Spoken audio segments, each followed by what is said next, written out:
Class 9 के अंदर अपन त्रिभुज वाला लेसन पढ़ रहे हैं, 7वां लेसन। और इसके अंदर आपने सबसे पहले पढ़ा है त्रिभुजों की सर्वांग समता। और सर्वांग समता का अर्थ होता है कि कोई ऐसी दो आकृतियां जो एक दूसरे को पूर्णतया आच्छादित कर दे, यानी ढक ले, तो वो दोनों आकृतियां क्या कहलाती है? सर्वांग सम आकृतियां। तो यहाँ पर इस लेसन के अंदर सिर्फ अपन त्रिभुजों की सर्वांग समता के बारे में पढ़ेंगे।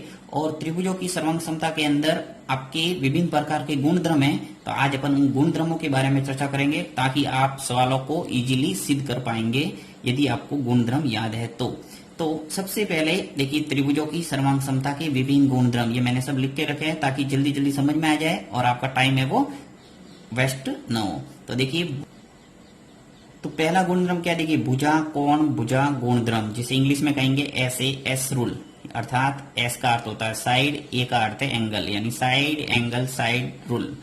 भुजा कोण भुजा गुणधर्म क्या कह रहा है कि यदि एक त्रिभुज की कोई दो भुजाएं और उनके मध्य अंतरित कोण दूसरे त्रिभुज की कोई दो भुजाएं और उनके मध्य अंतरित कोण के बराबर हो तो दोनों त्रिभुज सर्वांग सम होते हैं। देखिए, जैसा कि मैंने पहले बताया था कि एक त्रिभुज के अंदर तीन कोण होते हैं, तीन भुजाएं होती है, तो तीनों कोण और तीनों भुजाएं समान होना कोई जरूरी नहीं। सर्वांग समता यानी एक दूसरे को ढकने के लिए कुछ रूल है, उस रूल के अकॉर्डिंग आप ध्यान रख सकते हैं कि ऐसा अगर रूल है तो वो एक दूसरे को पूर्णतः ढक लेंगे, यानी कि वो सर्वांग सम होंगे। तो ये गुणधर्म कह रहा है कि यदि एक त्रिभुज की दो भुजाएं, देखिए मैंने दो त्रिभुज लिए, एक तो ए बी सी और दूसरा त्रिभुज है अपने पास पी क्यू आर। तो इन त्रिभुजों के अंदर मैंने ऐसा लिया है कि जो ए बी भुजा है वो 3 सेंटीमीटर ली है और इस त्रिभुज के अंदर पी क्यू है वो 3 सेंटीमीटर लिया है। फिर दूसरा बी सी है वो 4 सेंटीमीटर है और क्यू आर है वो 4 सेंटीमीटर है। यानी कि क्या हुआ कि एक त्रिभुज की दो भुजाएं एक अन्य त्रिभुज की दो भुजाओं के बराबर है। साथ ही कह रहा है कि उनके मध्य अंतरित कोण बराबर हो, यानी कि दो भुजाएं बराबर होनी चाहिए, साथ ही उनके मध्य जो बनने वाला कोण है, जैसे यहाँ बन रहा है देखिए ए बी और बी सी के मध्य कोण बन रहा है 60 डिग्री, इसी प्रकार पी क्यू और क्यू आर के मध्य बन रहा है 60 डिग्री, तो दोनों कोण भी क्या हो गया? समान। तो वापस पढ़ते हैं इसको। देखिए, एक त्रिभुज की कोई दो भुजा है, एक भुजा दूसरी भुजा, इसी प्रकार पहली और दूसरी भुजा बराबर है और उनके मध्य अंतरित कोण ये दोनों अगर बराबर है तो दोनों त्रिभुज कैसे होंगे? सर्वांग सम। यानी ए बी सी को यदि मैं यहाँ से उठा के इसके ऊपर रखूंगा पी क्यू आर के ऊपर तो ये पूर्णतया ढक जाएगा, अर्थात ये दोनों त्रिभुज कैसे होंगे? सर्वांग सम। तो लिखा है देखिए वापस कि चित्र में ए बी बराबर पी क्यू, ये जो ए बी है वो पी क्यू के बराबर है और जो बी सी है वो किसके बराबर है? क्यू आर के बराबर है। एवं बी कोण है वो किसके बराबर है? क्यू के। जो कोण बी है वो किसके बराबर है? क्यू के।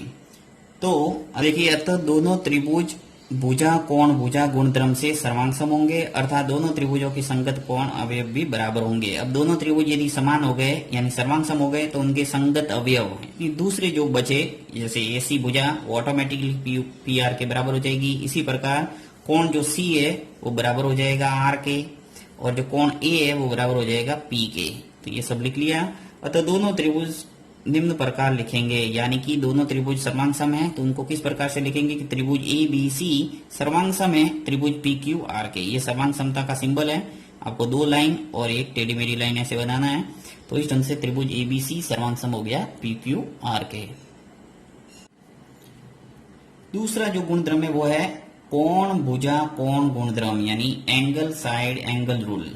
ये क्या कह रहा है कि यदि एक त्रिभुज की कोई दो कोण और उनकी अंतरित भुजा दूसरे त्रिभुज के दो कोण और उनकी अंतरित भुजा के बराबर हो तो दोनों त्रिभुज सर्वांग सम होते हैं। यानी ये कह रहा है कि यदि कोण और दूसरा कोण उनके मध्य की भुजा, इसी प्रकार दूसरे त्रिभुज के दो कोण और उनके मध्य की भुजा अगर बराबर है तो दोनों त्रिभुज कैसे होंगे? सर्वांग सम। तो देखिए यहाँ पे स्पष्ट रूप से एक ए बी सी और दूसरा त्रिभुज है पी क्यू आर, तो आपको स्पष्ट नजर आ रहा है कि जो कोण बी है वो बराबर है किसके? क्यू के। तो यहाँ मैंने लिख लिया है।